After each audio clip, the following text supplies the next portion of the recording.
Hello coin collectors out there, welcome back to another Big D Coins channel. Hopefully everyone is having a great day as always. In today's video we are going to be looking at these dimes right here. We have a 1980 Philadelphia Mint, 1980 Denver Mint, 1981 Philadelphia Mint, and a 1981 Denver Mint. Now this will be a rather basic video. We'll talk about the design on the front and the back of the coin.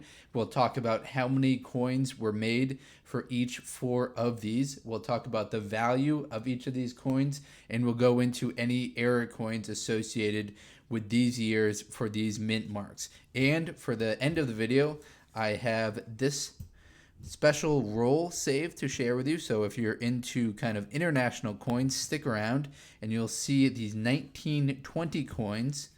I'll give you a hint at what they are. They are pennies, but they are not from the United States. So 1920 pennies from a foreign country. Stick around to the second half of the video if you're into what those could potentially be. All right, I'm going to move some of these aside. We'll start with both the Philadelphia minted coins indicated by the P mint mark. And we've got the obverse on the left side and the reverse side on the right side right here. And let me zoom in. So what you're looking at on the obverse side, the front side of the coin, is a portrait of Franklin D. Roosevelt facing the left. Here he is right here. He was the 32nd president of the United States from 1933 until his death in 1945. It's accompanied by the motto, "In God We Trust," down here, and it's surrounded with the word liberty right here. We have the engraver's initials down here, which the engraver was John R. Sinek. So we see that JS down here. We've got the P mint mark right there, indicating that it was minted at the Philadelphia Mint. And then, of course, we have the year of mintage 1980 right here. Now, when you flip it over to the reverse side of the coin, what we see on the reverse side right here is we have an olive branch. We see these an olive branch right here.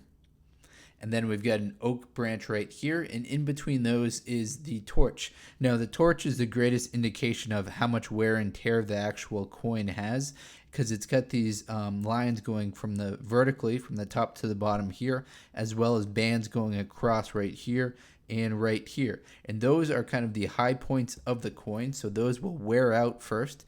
So if you zoom in, and then we'll see kind of if it's got good definition to these lines going across, the bands going across, that means the coin was well struck and it's not worn out. So those are key if you're looking to get your coin graded very highly. Now this coin right here is a copper nickel clad coin, meaning that it is 91.67% copper and 8.33% nickel. It's got a weight of 2.26 grams.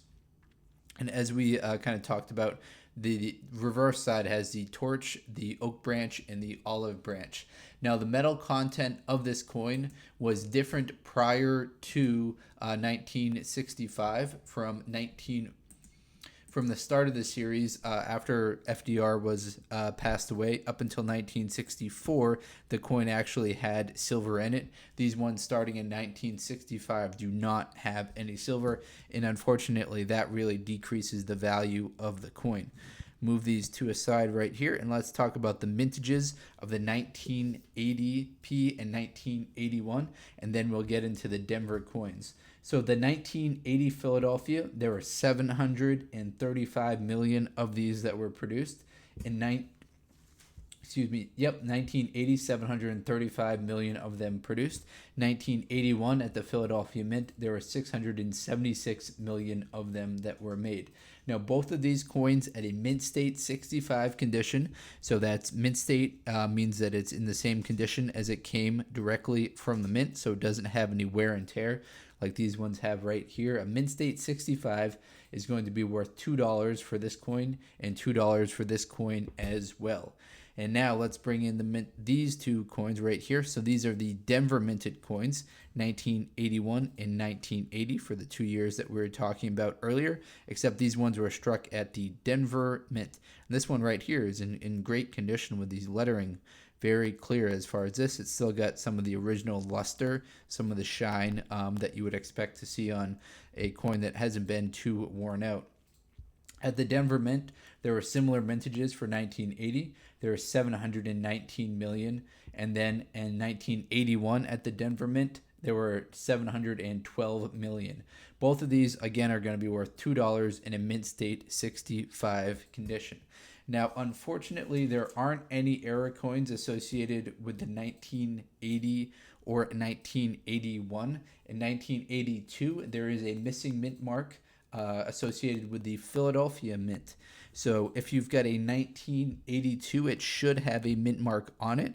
If it doesn't have a mint mark on it, it is one of these era coins that are documented in the Cherry Picker's Guide to Rare Die and Variety Coins. So in 1982, there's the no P missing mint mark. There's a strong strike and a weak strike. So this is described as the mint mark P was omitted from the working die. The strike ranges from a strong to weak. The strongest strikes are far more valuable and in demand than the weaker ones. At a mint state 65, a no P strong strike is going to be worth $225 compared to a mint state 65 no P weak strike. Those ones are much more common, so those are only going to be worth $80. But still, definitely a nice return on your investment if you find a 1982 that does not have a mint mark on it. Now we'll zoom out a little bit and we'll go into these coins right here. So we've got these pennies.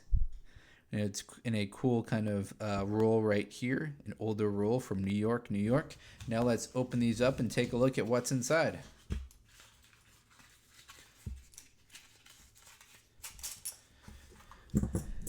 So here we have it. Some United Kingdom 1920 1-cent coins, 1 penny coins. Now I believe these are all 1920. They all have the same exact date to them. We'll flip it over and we'll kind of go through them and then we'll talk about the design on them. Let me get a good focus on it. So here you have the 1920 1 penny coin from the United Kingdom. An entire roll of them, which is pretty cool. Here you can we don't need to look at each one individually. You get the idea. We'll pull this one aside and let's talk about the design that we see right here. We've got the data on the reverse.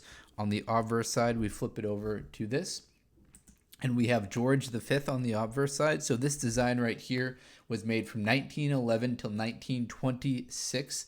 It is a bronze coin. The value of it was 1 penny. And this is prior to Britain switching over to the decimalization system.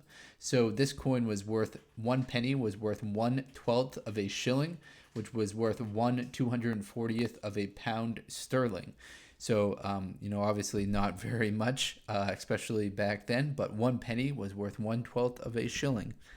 We flip it over to the reverse, or the obverse side design is pretty clear. The lettering that goes around the top side right here translates to George V, by the grace of God, King of all Britonians, defender of the faith, Emperor of India. So that's what we see in the lettering going around the outside right there. And then on the reverse side, the design's a little bit more exciting on this side right here.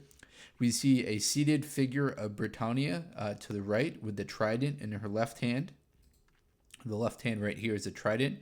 The shield right here, and the shield has the Union flag on it. We see the C is behind this person right here. We can't see that too well. And then we see the denomination of the coin, 1 penny, right there. And then we've got the date down here. As far as the mintages of this coin goes, they are very high. There were 124 million of these that were made in 1920. The value of these in a good condition is worth 33 cents.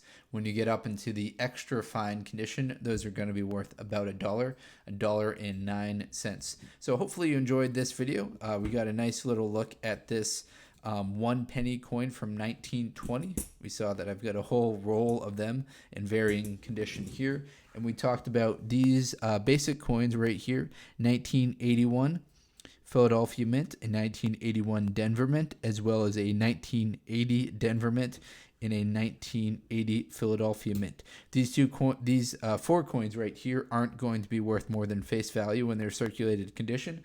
But if you are so lucky as to get a 1982 coin, similar to this, one year after 1981, that doesn't have a mint mark on it. Now that is where some serious value is for those common coins. All right, everyone, enjoy and best of luck coin collecting out there. Take care.